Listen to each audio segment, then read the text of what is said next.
మంచిగా ఒక నది ఉంది పక్కన, జస్ట్ హైవే పక్కనే. ఇదంతా ఫ్రీజ్ అయిపోయినట్టు. ఫ్రాస్ట్ ఫ్రీజ్ అవ్వలే, జస్ట్ పైన అట్లా.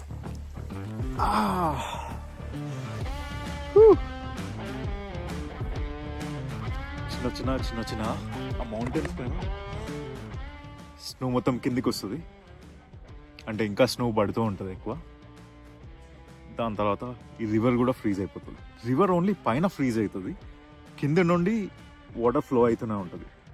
సో అందుకోసం వింటర్స్లో లేక్స్ మీద నడవడం కొద్దిగా సేఫ్. ఎందుకంటే లేక్స్ మధ్యలో ఐస్ బ్రేక్ అయినా కూడా ఆ ఐస్ అటు ఇటు పోవడానికి ఉండదు. రివర్స్లో ఐస్ బ్రేక్ అయింది అనుకోండి, అది పైకి వెళ్ళన్నా కిందికి వెళ్ళన్నా ఆ ఫ్లోయింగ్ వాటర్ అన్నది పుష్ చేసేస్తుంది. కాబట్టి చాలా డేంజరస్ అది. సో ఇక్కడ నుండి అటు క్రాస్ అవుతున్నాం, ఎక్కడన్నా బ్రేక్ అయింది, మనం లోపలికి వెళ్దామంటే మళ్ళీ పైకి రావాలంటే మొత్తం పైన ఐస్ ఉంటుంది. అది ఇమాజిన్ చేసుకోవడానికి చాలా scary situation. But I think మనం పొద్దున చెత్త సపోర్ట్ తీసుకొని అట్లా మౌంటైన్స్ని చూస్తూ 2-3 నిమిషాలు ఇక్కడ కూర్చొని, యాక్చువల్లీ డోనట్ తెచ్చుకుందామా?